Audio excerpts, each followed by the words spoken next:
Bonjour à tous, j'espère que vous allez excellemment bien. Aujourd'hui, on se retrouve pour parler cyclisme, pour faire la présentation d'une nouvelle équipe. Et aujourd'hui, on s'attaque à la Movistar. La Movistar qui a plutôt fait une saison intéressante. C'était, je trouve, un peu mieux que d'habitude du côté de la Movistar. On va revenir sur tout ça. Mais avant tout, n'hésitez pas à vous abonner à la chaîne, à rager un like, commentaire, à mettre un pouce bleu, à partager la vidéo sur les réseaux sociaux, notamment auprès de vos proches si vous pensez que ça peut les intéresser. N'hésitez pas à aller voir la playlist si vous avez loupé des vidéos, si vous considérez que oh bah dis donc dans l'ordre alphabétique j'ai loupé Ineos, j'ai loupé Groupama. Allez voir la playlist des présentations cyclisme 2023. N'hésitez pas également à aller voir directement la page YouTube, à rajouter la petite cloche. Mais des fois, il y a des petites feintes au niveau de YouTube. Et puis, on commence tout de suite. N'hésitez pas à me donner également vos coureurs que vous pensez judicieux de suivre en 2022. N'hésitez pas également à me dire ce que vous pensez que cette équipe est capable de faire en 2023. C'est plutôt 2023. Non, 2023, c'est compliqué encore pour le changement d'année. On commence tout de suite avec la Movistar. Retour sur la saison 2022 de la Movistar. La Movistar a fini 11e au classement UCI. Par équipe avec 7996 points, donc juste derrière la Cofidis, devant une équipe comme Trek, devant la Lotto Soudal, devant Bike Exchange. Pour cette formation, alors la fin de saison a énormément aidé, notamment les points qu'a récupéré Enric Mas sur le Tour d'Espagne, où il a été très bon.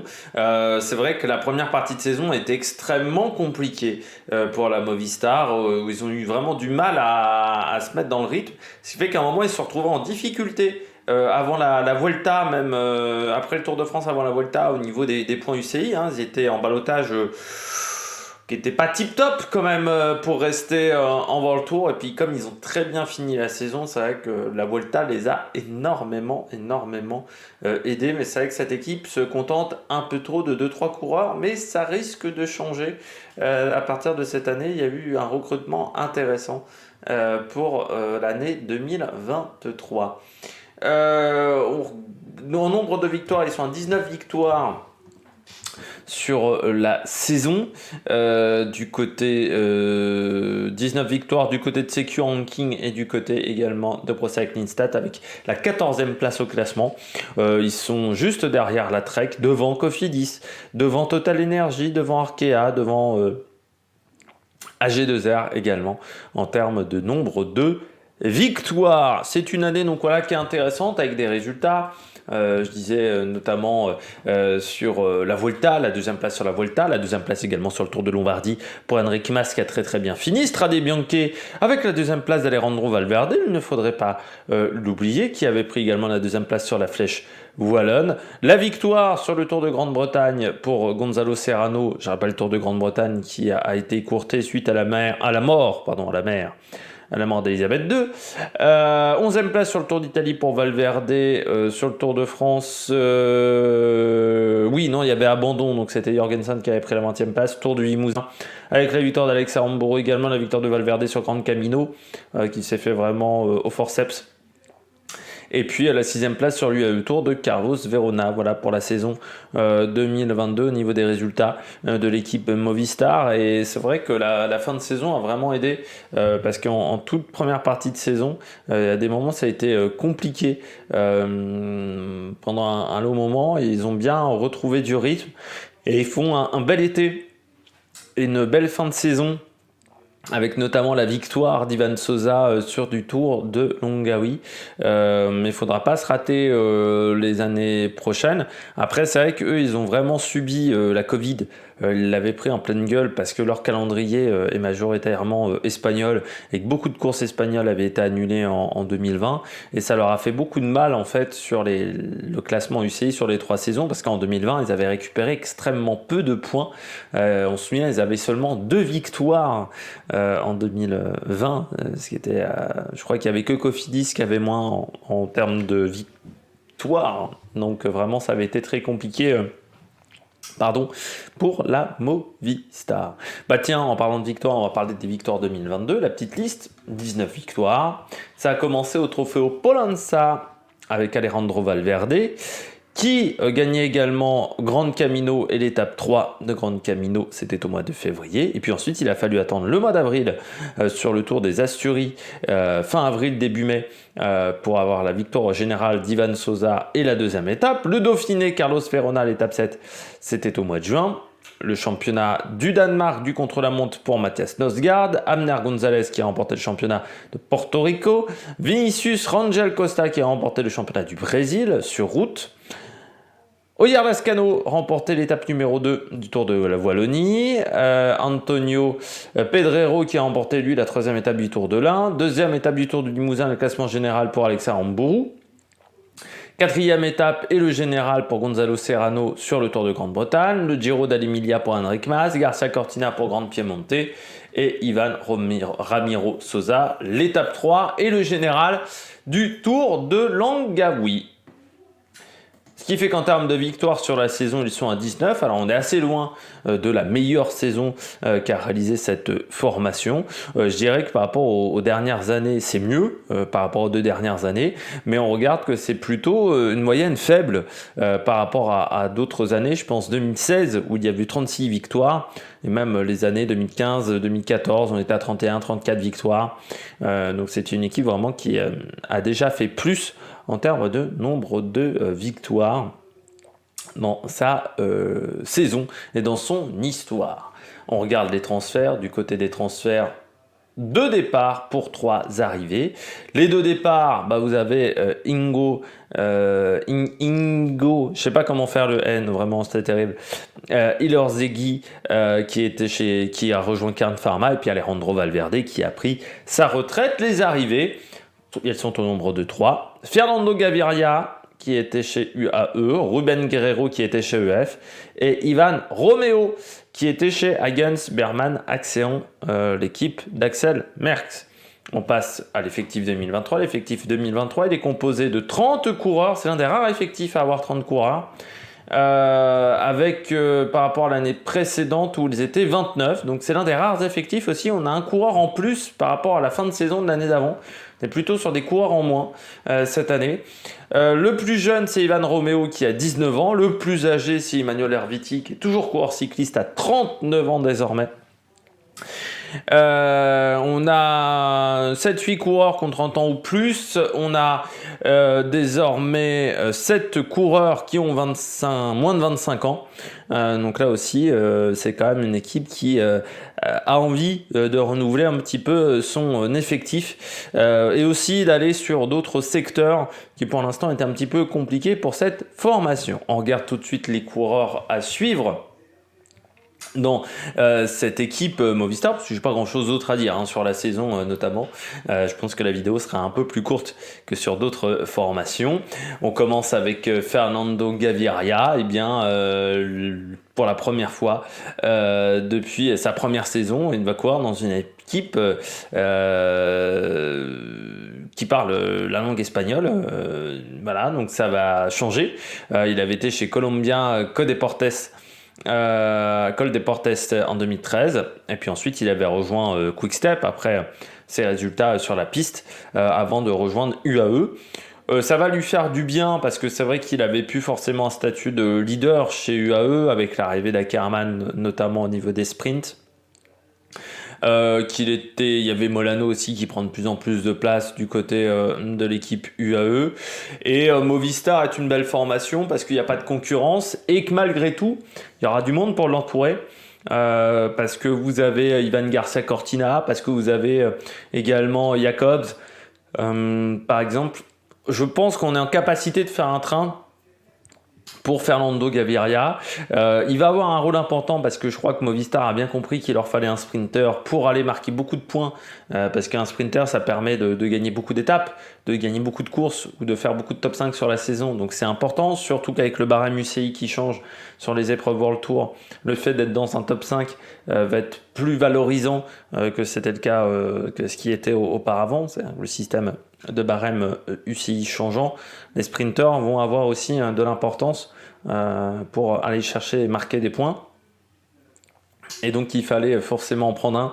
Et Gaviria était un très bon choix sur le marché. C'était soit Gaviria, soit Cavendish.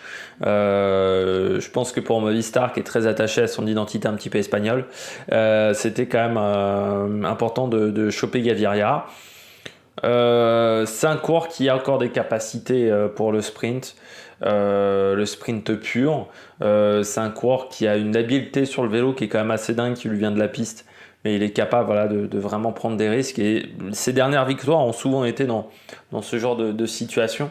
C'est-à-dire que les dernières fois où il a gagné, c'était souvent sur des coups dans des virages ou ce genre de choses. Sur le Tour de France, sur le Tour d'Italie par contre, il aurait pu s'imposer, mais il n'a pas été aidé par son train. Je pense notamment à Richezze ou Molano. Ça a été très compliqué. Donc ça lui a vraiment coûté très cher. Donc là, s'il s'entend bien avec son poisson pilote, et ses lanceurs, ça peut vraiment très bien marcher pour Gaviria, et pour l'équipe Movistar ça sera un atout de poids au niveau de la course au point. C'est un coureur qui peut leur permettre de re-rentrer dans le top 10 au niveau UCI. On voit que dans les équipes qui sont devant Movistar, on a des équipes avec des sprinters. Cofidis, vous avez Ryan Coquard. Chez Alpecin, vous avez Van Der Poel, qui n'est pas sprinter, mais Philipsen. Bahreïn, vous avez quand même Bauhaus. Alors, déjà, Bahreïn, c'est pas forcément le meilleur exemple. Chez Groupama, vous avez Démarche. Chez Quickstep, vous avez Jacobsen. Chez Intermarché, vous aviez Christophe l'année dernière. Chez Bora, vous avez Sam Bennett. Chez Ineos, vous avez même Viviani.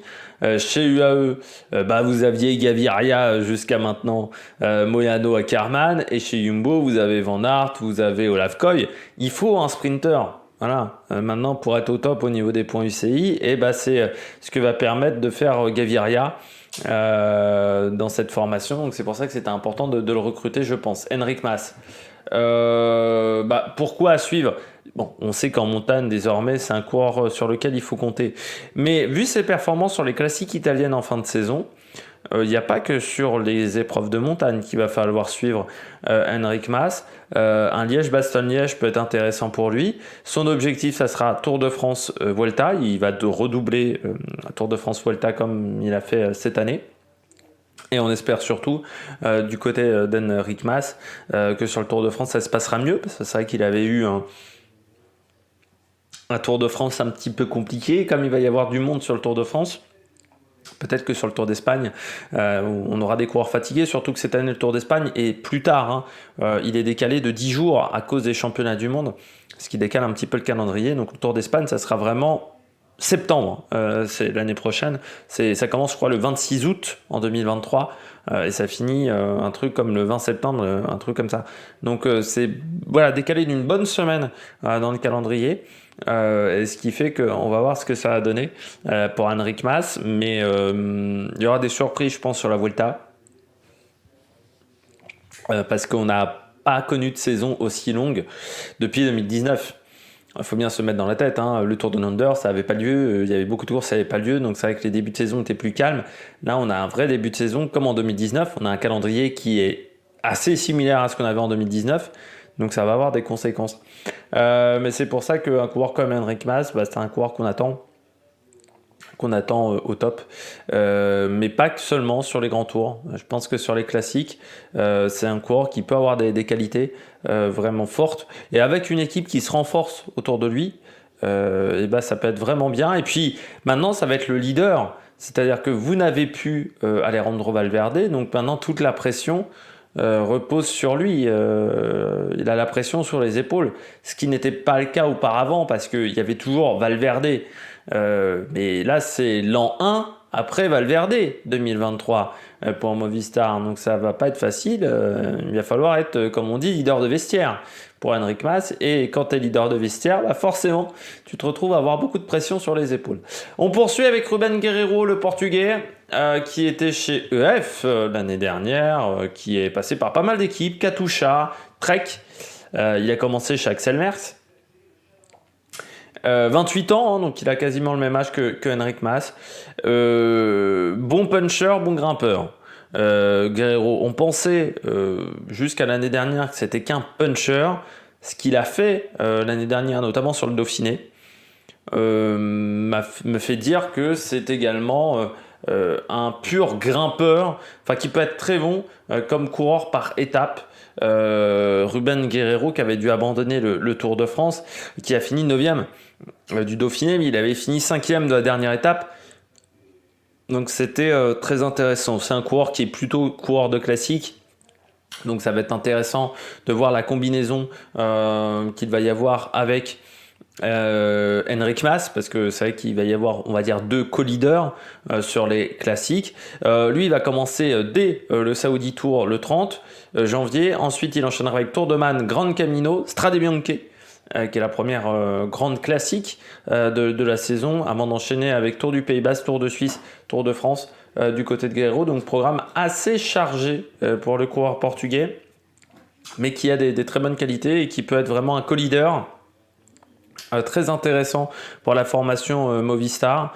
C'est une recrue importante parce que je pense que c'est pas le plus gros salaire du peloton aujourd'hui, Ruben Guerrero, et je pense que c'est un coureur sur lequel il fallait aller cette année au niveau des transferts. Bien joué de la part de Movistar. Je pense que c'était un des coureurs importants à aller recruter. C'est bien joué de la part de Movistar. On continue avec Johan Jacobs. 2023, dernière année de contrat pour lui chez Movistar. C'est un coureur pour les Flandriennes. Le problème de Johan Jacobs, c'est qu'il n'est peut-être pas dans la bonne formation pour les Flandriennes. Mais maintenant, avec Gaviria, qui a également eu des résultats sur les Flandriennes, et avec Garcia Cortina, ils ont une structure sur les Flandriennes qui va être quand même un peu plus solide qu'auparavant. Johan Jacobs, il a eu une saison compliquée en 2022. Il a eu un rôle d'équipier, mais il n'a pas 150 jours de course, il a seulement 46 jours de course dans les pattes. Souvent en échappée dans les classiques. Moi, j'aimerais le voir attendre un peu plus avant de faire son effort. Voilà. Il a des qualités de rouleur qui sont indéniables, il a des qualités de Flandrien, ça c'est clair et net. Mais aujourd'hui, je trouve qu'il utilise assez mal ses qualités. Et moi, j'aimerais aujourd'hui qu'il attaque de bien plus loin, voilà, qu'il se mette dans la tête d'un leader. Aujourd'hui, j'ai l'impression que des fois, il se met pas assez suffisamment dans la tête d'un leader. Donc, je trouve que c'est un coureur, voilà, qui devra le faire. Et ensuite, ça peut très bien se passer parce que Johan Jacobs, on l'avait remarqué, il a fait des échappées sur Paris-Roubaix, sur le Tour des Flandres. C'est un coureur, voilà, qui a des très bonnes qualités d'endurance. En plus qui a des très bonnes qualités de résistance, ça c'est clair et net, mais ça serait bien de le voir également pas tout donner tout de suite. Dernière année de contrat, un Johan Jacobs par exemple, c'est un coureur qui pourrait intéresser Tudor pour l'année prochaine, pour 2024. Donc c'est une année qui peut être importante pour lui, pour se montrer, surtout qu'il va avoir 26 ans en cours de saison. Donc voilà, on commence à être à un âge où on ne peut plus excuser certaines erreurs de jeunesse. Je poursuis avec Matteo Jorgensen, 23 ans, le coureur américain. Lui, pour moi, c'est une pépite. Il a fini quand même 8e de Paris-Nice alors qu'il avait 21 ans à l'époque, 22, 21 ans. C'est un coureur qui, pour l'instant, a montré des très belles choses sur les courses d'une semaine. Un peu plus compliqué, il n'y a pas eu encore de grands résultats sur les courses de 3 semaines pour Matteo Jorgensen, même s'il a fait 2 fois 4e à Foix et à Megève cette année, 5e à Saint-Étienne. Matteo Jorgensen, puisqu'on l'a souvent vu en échappée sur le Tour de France. 13e du dernier Dauphiné, 3e du classement des jeunes. Abandon sur Paris-Nice, ce qui a coûté beaucoup de temps de course. Parce qu'il s'est retrouvé à pas pouvoir rouler pendant 2 mois parce qu'il s'est fait je crois que c'était un problème à l'omoplate, il avait une fissure au niveau de l'omoplate je crois, alors qu'il avait fait 4e du Tour de la Provence. Moi je trouve que voilà, c'est un futur grand coureur de grand tour, un peu moins précoce que Remco Evenepoel par exemple, mais lui c'est un futur grand, Jorgensen. Je pense qu'il arrivera à faire des très très belles choses dans les années à venir. Dernière saison également, dernière année de contrat chez Movistar. Lui, s'il est disponible, il faut aller le chercher. On peut penser à une équipe comme Arkea qui n'a pas forcément de leader pour les grands tours pour le moment. Lui, s'il est dispo, il faut aller dessus parce que c'est un futur grand. Pour moi, Matteo Jorgensen. Peut-être que je me plante, mais pour moi, c'est un futur grand. Alex Aramburu. Toujours la même question, on me le vend toujours comme un super coureur à Rambourou. Moi j'ai toujours eu des doutes sur ce coureur. Voilà, c'est pour ça que je continue de le suivre, parce que comme on me l'a vendu comme un super coureur, un super sprinter puncher, j'attends de voir le jour où il me fera dire « Ah putain de nom de Dieu, ils avaient pas tort ». Pour l'instant, pas vraiment le cas pour Alex Arambourou.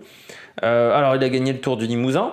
Ça, c'est quand même plutôt une bonne chose pour un mec qui est un peu puncher. 6e du Giro de la Toscana, 13e de la Coppa Sabatini, 2e de la première étape du Tour de Wallonie avec la montée vers lui, derrière Julien Lafilippe, 6e de l'étape de Brunn sur le Tour de Suisse, 3e de la deuxième étape des boucles de la Mayenne, 3e du général de cette course. Mais sur les grandes courses du World Tour, pour le moment, il n'a jamais eu de très très grands résultats.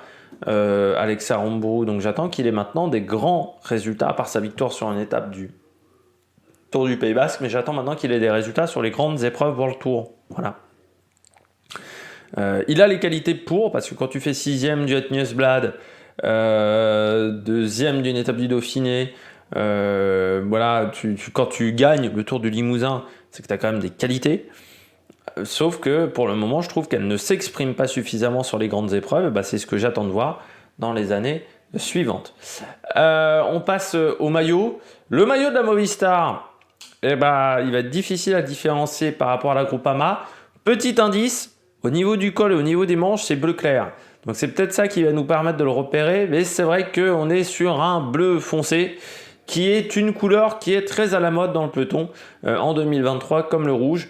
Donc c'est vrai que là, la Movistar, ils n'ont pas eu de chance parce que la Groupama a décidé d'avoir la même couleur de maillot. Quand les grands esprits se rencontrent, eh bien, ça donne deux maillots aux couleurs similaires. C'est dommage que la Movistar ils n'aient pas envisagé peut-être la teinte qu'ils avaient utilisée lors du Tour d'Espagne, mais c'est vrai qu'en même temps sur le Tour d'Espagne ça ressemblait aussi au maillot de Baquet Change. Donc, ils ont pas de chance avec leur couleur Movistar. À chaque fois ils se font pomper les idées de coloris. Peut-être qu'un jour elles auront des coloris originales par rapport à d'autres formations. C'est vrai que quand ils sont arrivés avec le bleu foncé en 2013, je crois me rappeler, à l'époque, personne n'était avec du bleu foncé. Aujourd'hui, tout le monde a du bleu foncé. C'est pas de peau. Pour eux, ils ont inventé une mode un petit peu chez Movistar au niveau des maillots. Bon, j'espère que vous avez aimé cette vidéo. Si vous avez aimé cette vidéo, n'hésitez pas à vous abonner à la chaîne, à réagir dans les commentaires, à mettre un pouce bleu et à partager la vidéo sur les réseaux sociaux, notamment auprès de vos proches si vous pensez que ça peut les intéresser. Et puis nous, on se retrouve pour de nouvelles aventures sur l'Amérique Production. Ciao, ciao!